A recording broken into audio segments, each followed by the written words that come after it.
Misalnya ini tempat tisu, ini rumah Nabi SAW, nanti Abu Jahal di sini, Abu Sufyan di sini, ada satu lagi temannya di belakang. Jadi mereka nggak saling tahu nih. Sampai pagi mereka dengar tuh ayat Al-Quran. Waktu mereka pulang, ketemu tiga-tiga. Lo saling tanya, kenapa kalian sini? Kenapa kalian sini? Kenapa kamu sini? Kenapa kamu sini? Oh, saya dengarkan ayatnya yang Muhammad baca. Kata Abu Jahal, kita janjian nggak boleh terulang. Kalau masyarakat Mekah tahu kita dengar apa yang Muhammad baca, nanti beriman semua nih. Sepakat ya, sepakat, nggak ada yang hilangi. Besok malam datang lagi tiga-tiganya. Karena mereka satu sama yang lain menyangka temannya nggak bakal datang. Penasarannya. Ketemu lagi pagi, sepakat lagi, jangan ulangi ya. Hari ketiga ulangi lagi. Datang lagi tiga-tiganya. Ini kejadian nyata dalam sebuah riwayat Bukhari disebutkan itu. Maka tiba-tiba saja setelah itu, saya lupa namanya satu orang, tokoh Quraisy itu, yang bilang sama Abu Sufyan, wahai Abu Sufyan, bagaimana pendapatmu apa yang kau dengar dari Muhammad? Kata Abu Sufyan, yang saya tangkap, ini kita bukan anak-anak nih. Ini apa yang kita dengar 3 hari kita janjian tidak datang, tapi kita datang terus karena penasaran. Ini pasti ada sesuatu. Bagaimana pendapatmu? Kata Abu Sufyan, ada yang saya mengerti dan punya makna yang tinggi, bagus. Ada yang saya tidak mengerti, tapi saya yakin itu kebenaran. Kata yang satu ini, saya juga begitu. Saya yakin ini kebenaran. Kita tanya Abu Hakam, datangi rumahnya Abu Jahal. Wahai Abu Hakam, apa pendapatmu yang kau dengar 3 hari dari Muhammad? Apa Abu Jahal bilang apa? Demi Allah, kan orang Mekah pakai kata demi Allah. Mereka tahu, mereka ikuti ajaran Nabi Ibrahim AS, cuma mereka musyrik. Mereka datangkan berhala, dijadikan perantara dengan Allah. Allah nggak mau tuh, gitu kan? Maka dia bilang, demi Allah saya tahu Muhammad benar. Kata dia. Loh, kata Abu Sufyan, lalu kenapa kau tidak beriman? Kamu raja kami, kalau kau beriman, ini satu Mekah beriman semua nih. Apa kata dia? Ini fanatisme, kebodohan. Ini sebab julukan Abu Jahal keluar. Dia bilang, dari dulu sukunya Muhammad sama suku aku bersaing di Mekah. Mereka berikan makan minum jemaah haji, kami juga berikan makan minum jemaah haji. Mereka buat pasukan untuk membela Mekah, kami juga buat pasukan membela Mekah. Pokoknya apa yang mereka buat, kami buat. Sehari buat mereka, sehari buat kami. Jadi bersaing terus. Sekarang dari sukunya Muhammad keluar Nabi, sukuku tidak ada nabinya. Kalau aku beriman berarti sukuku kalah. Hanya itu, fanatisme kebodohan gitu.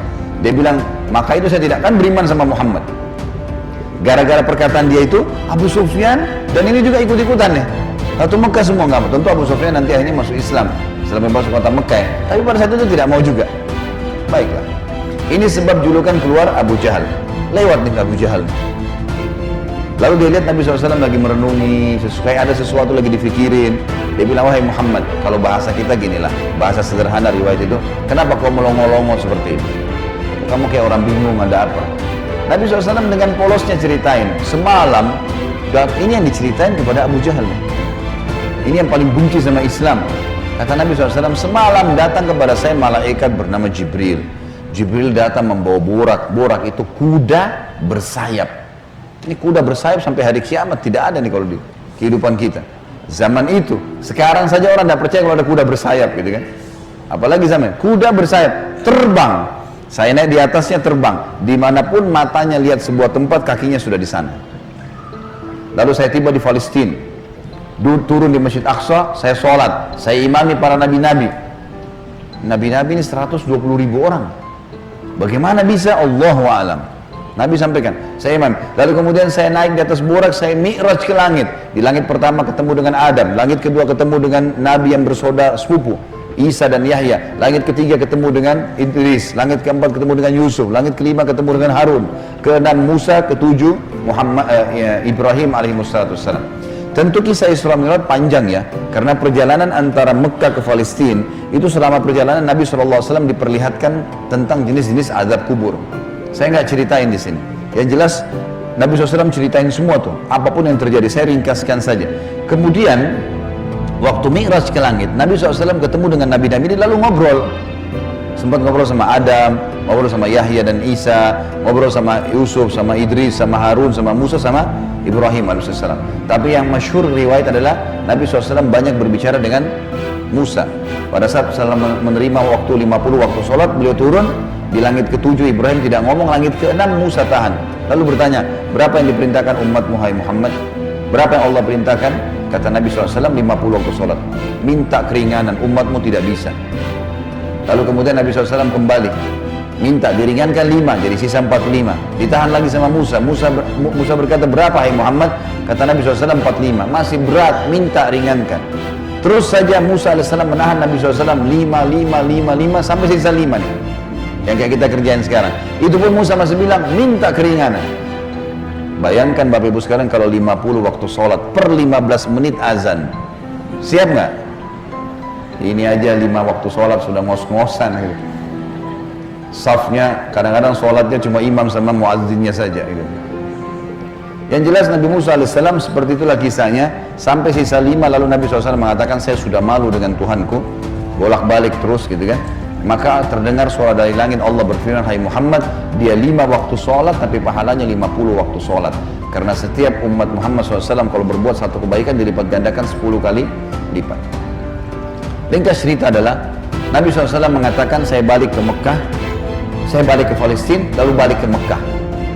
Tentu kisah ini cuma pendek yang saya sampaikan. Kisahnya ini mungkin 10-20 kali lipat lebih panjang daripada ini. Karena panjang lebar. Yang jelas, Abu Jahal waktu dengar itu mau diam, langsung dia katakan waktu sudah selesai, hai Muhammad, kau menempuh perjalanan Mekah Palestina yang kami tempuh dengan kecepatan kuda terbaik kami sebulan, pulang juga sebulan, 2 bulan dalam 1 malam.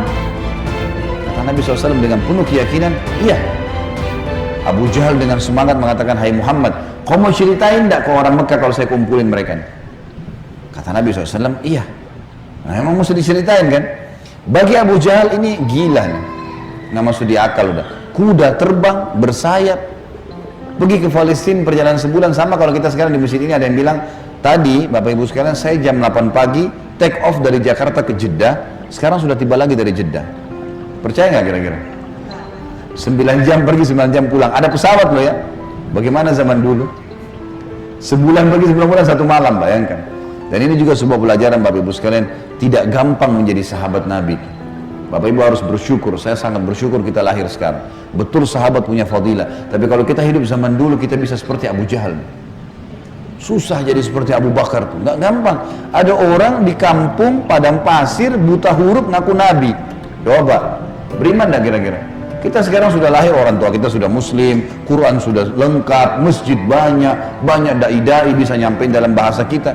Kalau zaman dulu berat sekali itu. Baiklah, Abu Jahal bilang, wahai Muhammad, kau mau ceritain? Kata Nabi SAW, iya. Dipegang tangan Nabi SAW oleh Abu Jahal, dibawa ke sebuah bukit namanya Bukit Abi Kubais. Bukit ini Bapak Ibu sekalian, dulu di zaman itu ada di sebelahnya Safa dan Marwah. Ini khusus untuk iklan saja. Orang naik ke atas, dan yang boleh naik cuma budak. Ada satu budak ditugasin, dia cuma dia. Yang lain nggak boleh naik. Kalau naik dipenggal nih, nggak boleh. Ini khusus berita penting. Seperti kalau ada yang mau serang Mekah, atau ada kepala suku yang mati, ada anak kepala suku yang lahir, seperti itulah. Abu Jahal naik ke atas Bukit Abi Kubais bersama Nabi SAW. Waktu orang-orang lihat ada 2 orang. Pertama kali dalam sejarah Mekah, Bukit Abi Kubais dinaiki oleh 2 orang, dan mereka kaget di atasnya raja mereka Abu Jahal, dan yang satu adalah Nabi Muhammad SAW, orang terpercaya Mekah. Ini ada apa nih? Maka orang-orang kafir kumpul karena Abu Jahal, orang-orang beriman kumpul karena Nabi Muhammad SAW. Waktu mereka sudah kumpul, Abu Jahal bilang, wahai masyarakat Mekah, dengarkan baik-baik apa yang Muhammad mau sampaikan. Ini kalau Abu Jahal niatnya baik, mau nyampein dakwah, luar biasa pahalanya kalau dia masuk Islam. Masalahnya tidak, dia mau mempermalukan Nabi SAW. Niatnya itu. Maka dia bilang, silakan hai Muhammad. Nabi SAW ceritakan dengan polosnya. Datang Jibril, borak, kuda terbang, Palestina, sholat, dan sampai selesai. Lengkap, panjang lebar. Allahu alam berapa jam waktu itu. Dia langsung sampaikan. Sampai selesai semua, apa yang terjadi? Orang-orang Mekah yang kafir, Bapak Ibu sekalian, bertambah kufur. Ini Muhammad gila nih. Mekah Palestina, pulang pergi 2 bulan, 1 malam. 1 malam, dan ini bukan 1 malam, setengah malam lah. Gitu. Pulang pergi. Ini nggak masuk di akal. Ini baru kesana saja nggak percaya. Apalagi naik ke langit, ketemu, ya udah panjang ceritanya. Belum lagi cerita tentang surga dan neraka, diperlihatkan adab-adab kubur. Tapi ya sudah. Waktu itu yang sudah beriman pun di kalangan sahabat, benar nggak ya? Tapi ini Nabi, nggak mungkin salah. Mereka sempat bimbang. Abu Jahal turun dari Bukit Abi Kubais sambil ketawa, senyum. Sambil dia ngomong, ada sahabat rupanya yang ikutin. Tahu nih Abu Jahal tadi yang ajak Nabi nih, diikutin. Dia bilang, sekarang agamanya Muhammad sudah habis. Dia pergi ke Darun Nadwa, tempat kumpulnya orang-orang Quraisy, lalu dia teriak. Dia bilang, hai Quraisy, berita gembira. Apa itu Abu Hakam? Agamanya Muhammad sudah habis. Udah nggak ada lagi agamanya. Kata mereka, memang kenapa? Apa kata Abu Jahal? Muhammad mengarang cerita dusta. Katanya begini. Abu Jahal ini tidak sadar sedang nyebarin berita apa? Isra dan Mi'raj. Dia lengkap, dia sampaikan ke orang semua nih. Datang malaikat namanya Jibril, datang burak, terbang ini, semua lengkap. Azab-azab kuburnya disebutin sama dia. Semua lengkap disebarin. Lalu orang-orang Quraisy diam semua. Mau bilang apa nih rajanya, dan mereka juga memang masih belum beriman kepada Nabi SAW. Lalu kata Abu Jahal, ada satu orang ini, kalau kalian berhasil menggoyahkan keyakinannya, habis benar agamanya Muhammad. Kata mereka, siapa itu? Kata Abu Jahal, Abu Bakar. Cari Abu Bakar. Abu Bakar ini Bapak Ibu sekalian, cirinya beliau radhiyallahu anhu itu badannya kurus, ya. Saking kurusnya kalau pakai sarung melorot terus. Oh iya, radhiyallahu anhu. Tapi yang perlu digarisbawahi, Islam bukan melihat kekarnya fisik, tapi kekarnya iman dalam hati. Allah bilang Allah bilang halal, Allah bilang haram. Perintah dikerjakan, larangan ditinggalkan. Itu konsep dasarnya, gitu kan. Abu Bakar ini ditahu tentang masalah keyakinannya sampai apa kata Nabi SAW. La uzina iman Abi Bakar fi kiffah, wa uzina iman hadil ummah fi kiffah, la rajah iman Abi Bakar. Kalau keyakinannya dan imannya Abu Bakar ditimbang di satu timbangan, dan keyakinannya serta keimannya seluruh umat ini, semua sahabat, semua tabi'in, semua yang sudah mati, yang masih hidup dan yang belum lahir, semua kita di sini juga termasuk, ditimbang iman kita semua dibandingkan Abu